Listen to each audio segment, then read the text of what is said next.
got Mr. Ballen on this video. Make sure y'all give video a thumbs up, like, share, and subscribe. Make sure y'all comment y'all opinions about this video, how y'all feel about this reaction. Also, in the description down below, we got the second channel, which I'm going to be dropping a music video also as well. So, let's go ahead and get into it, man. Mr. Ballen. Late one evening in 1840, a 30-year-old British nobleman named Sir Robert Warboys stood next to 5 of his closest friends on the front porch of a townhome in one of the fanciest neighborhoods in London, England. The address of this townhome was 50 Berkeley Square, and it was one of dozens of these beautiful brick and marble townhomes that surrounded this big garden. The whole square had been built about 100 years earlier, and since then it had become one of the most fashionable places for the rich and famous to call home. However, Robert and his friends had not come here to rub shoulders with important people. Instead, Robert had come here to win a bet. So Robert actually was a nobleman. He was like this proper guy, at least on paper. But in reality, at least to his friends, he had a total wild streak. He loved taking on dares. Basically, anytime anybody, challenged him to do something, he would do it, especially if there was money on the line. But it wasn't really about the money. It wasn't about, winning money by doing these different things. He just loved the challenge. He loved the thrill of taking chances. So that night, on the front porch of this townhome, Robert turned and knocked on the front door. And then as soon as he did, he turned back and looked at his friends and grinned at them. And he saw some of them looked really excited and some looked pretty nervous. But to Robert, he was purely happy about how things were going so far. Because he knew, come tomorrow when this whole thing was done and he had won his bet, he would have a great story to tell. A few seconds later, the front door of the townhome swung open and this middle-aged man stepped outside. His name was Charles Benson, and while Robert and Charles did know each other, they were not close friends. They actually only knew each other because they both were members of the same exclusive gentlemen's club in London. Plus, pretty much everybody in London had at least heard of Charles because of all the rumors swirling around about what went on inside of his townhome. Even though Robert had told Charles that on this night he and his buddies were coming to his townhome for this bet, even though he had clearly told him, Charles still seemed very surprised to see Robert standing there. But Robert nonetheless was like, "Hey Charles, how are you? I'm here for the bet." And Charles basically didn't react. He just stared at Robert with this very concerned look on his face and just said, "Are you sure you really want to do this?" What's the bet? And Robert, who knew what he was referencing, just kind of looked down at the pistol on his hip and said, "Yeah, I'm sure." A few minutes later, Robert and his 5 friends were inside of Charles' townhome in the dining room, sitting around a table, while Charles had gone upstairs to get something. And as they sat there, Robert kind of looked around the room at his friends, and he could tell they were clearly more nervous about this than he was. And so he tried to, keep the mood light by making some jokes and kind of downplaying what he was about to do, but it was like no matter what he did, he could just tell his friends were very uneasy about what was going to happen here. And then a moment later, they heard the sound of Charles coming down the stairs. And Charles, he came in the kitchen, still with a very serious look on his face.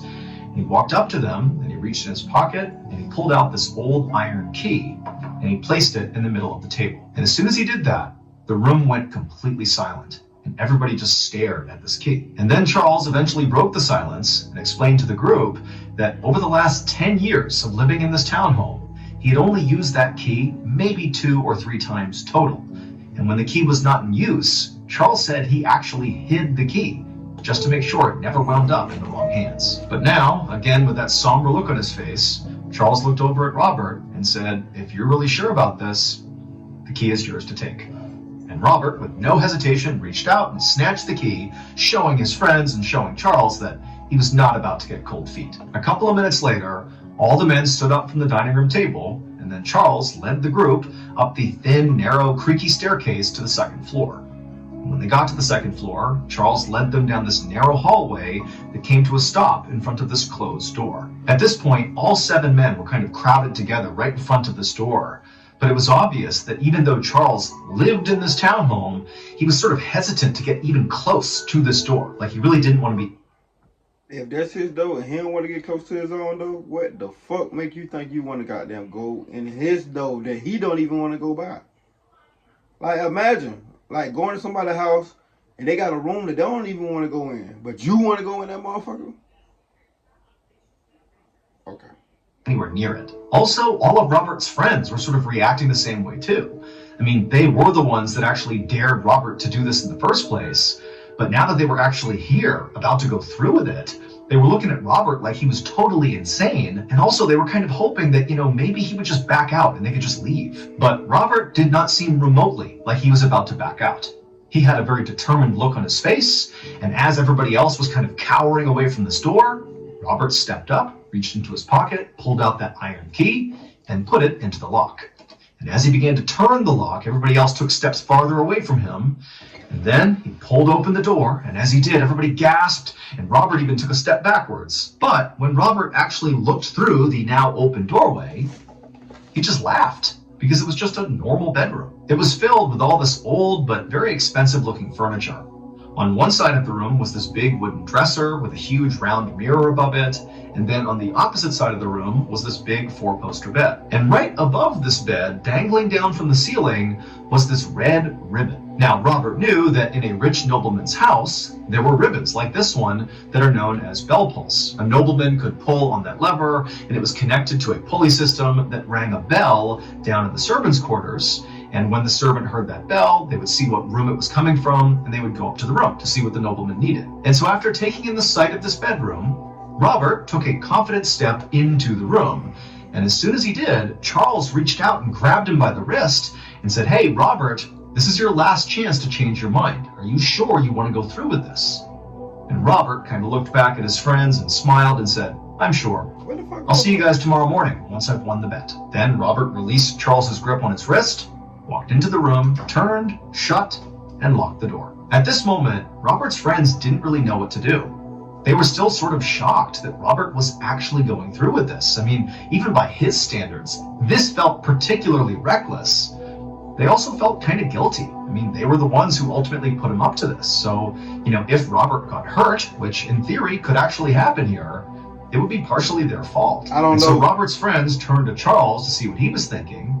And Charles had this very grave, resigned expression on his face, and he just told them, "I have one more thing to show you before we go to bed." So Robert's friends followed Charles back down the hallway, down the stairs, past the dining room, towards the very back of the townhome, and when they got there, they found there was sort of like a studio apartment area back there. There was a kitchen area, a laundry area, and there were several beds. Charles explained this was where his servants lived and worked, but he had given them all the night off, because he knew it was possible that Robert and his friends would be here for this bet, and they would need a place to stay. Charles pointed to a space right above the beds where there was this row of all these bells in a horizontal line. Each of these bells were connected to various bell pulls throughout the house, and he pointed to one particular bell and told them that that was the one that was connected to the bell pull in the room Robert was staying in tonight. And so he said it was their job tonight to constantly monitor that bell all night. So somebody had to be awake all night listening to that bell.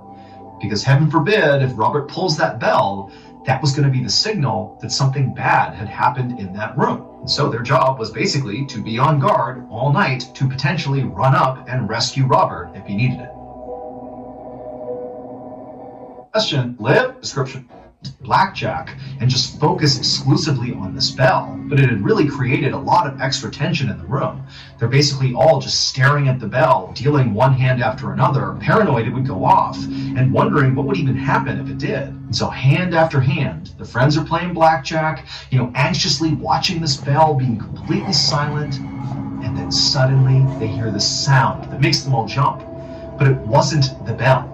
It was a blood-curdling scream coming from upstairs. And for a moment, the friends just sat there in shock.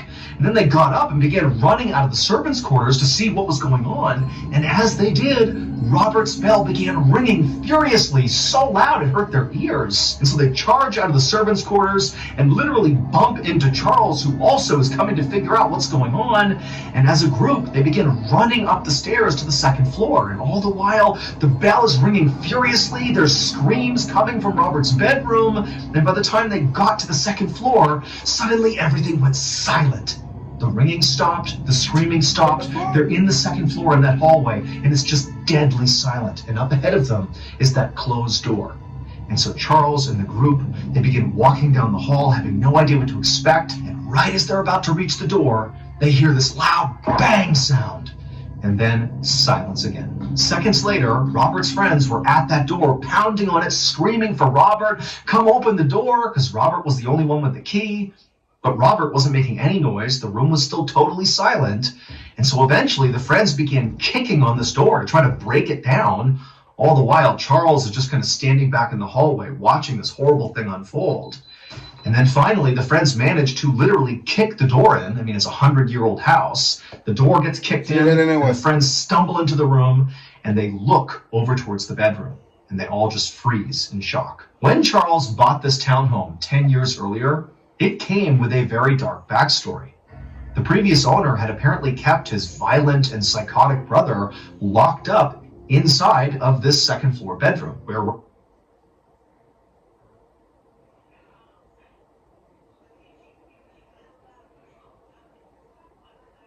what in the Texas Chainsaw Massacre is this shit?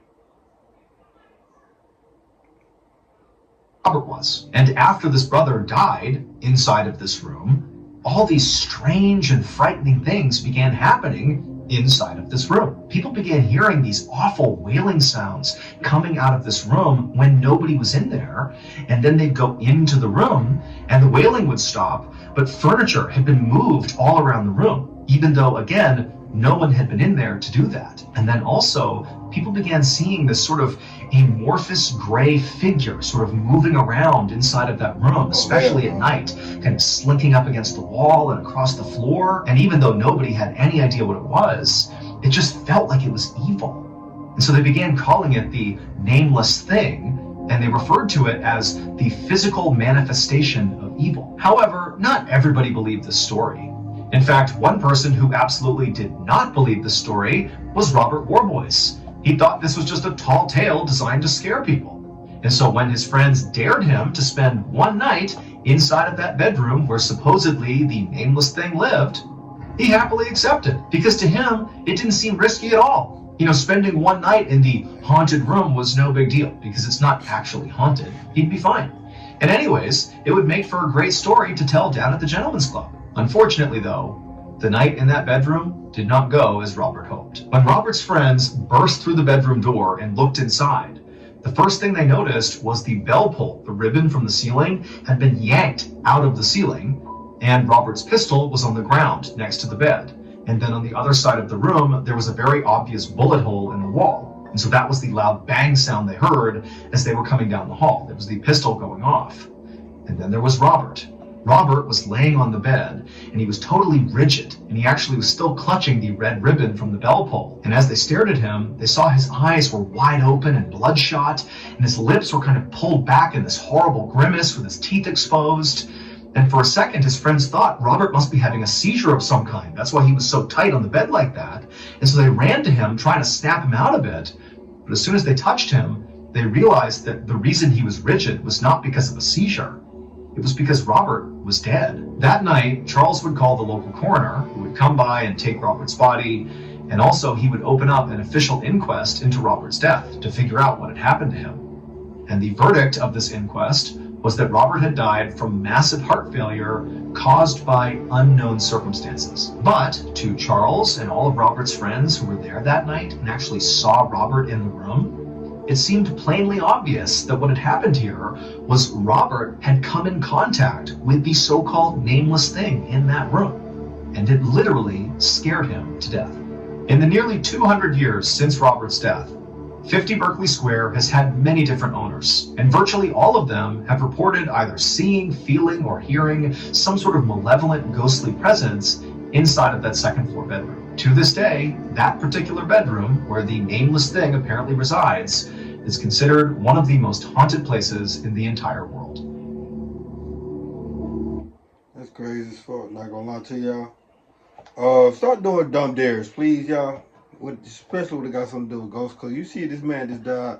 You know what I'm saying? Think that shit again, really?